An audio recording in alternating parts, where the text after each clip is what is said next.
নমস্কার বন্ধুরা, আমি সরস্বতী অধিকারী।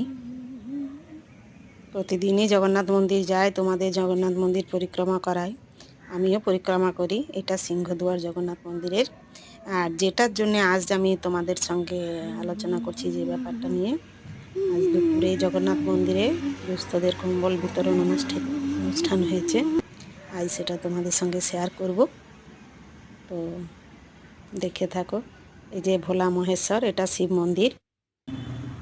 জগন্নাথ মন্দির পুরোটাই এই যে ঘুরে দেখালাম তোমাদের। এবারে দেখাবো, তারপরে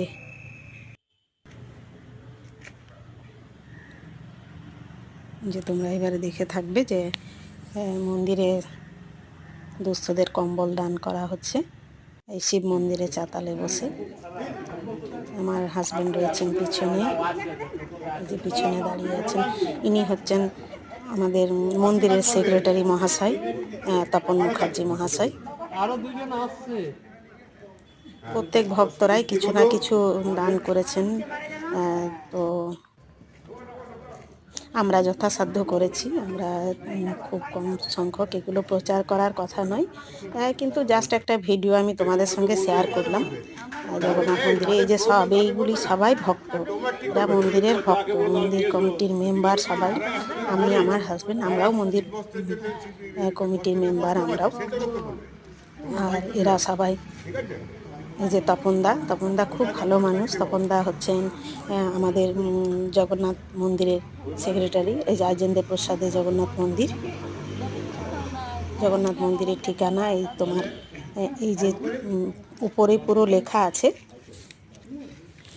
তো যাই হোক, সবাই ভালো থাকবে, সুস্থ থাকবে, আর সবাই চেষ্টা করবে যার যেমন সামর্থ্য কিছু গরিব লোকেদের দান করার। শীতের সময় অনেকের অসুবিধা হয়, তো আমরা যেটুকু পারি সেটুকু আমরা করেছি। জগন্নাথ মন্দির কর্তৃপক্ষ, এটা তপনদার উদ্যোগেই হয়েছে। তপনদা খুব মহাশয় ব্যক্তি।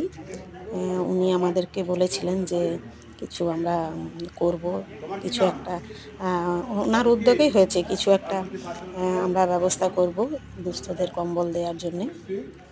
তো সবাই এটা করেছে, ভক্তরা সবাই কিছু না কিছু তার সঙ্গে আর কি যোগ দিয়েছে। আর মন্দির কর্তৃপক্ষ তো অবশ্যই। তপনদা তো খুব ভালো মানুষ, দেখছেন তপনদা সবসময়ই কাছে দাঁড়িয়ে আছেন, সবার খোঁজ খবর নিচ্ছেন। জয় জগন্নাথ, সবাই খুব ভালো থাকবেন। জয় জগন্নাথ, জয় জগন্নাথ, জয় জগন্নাথ।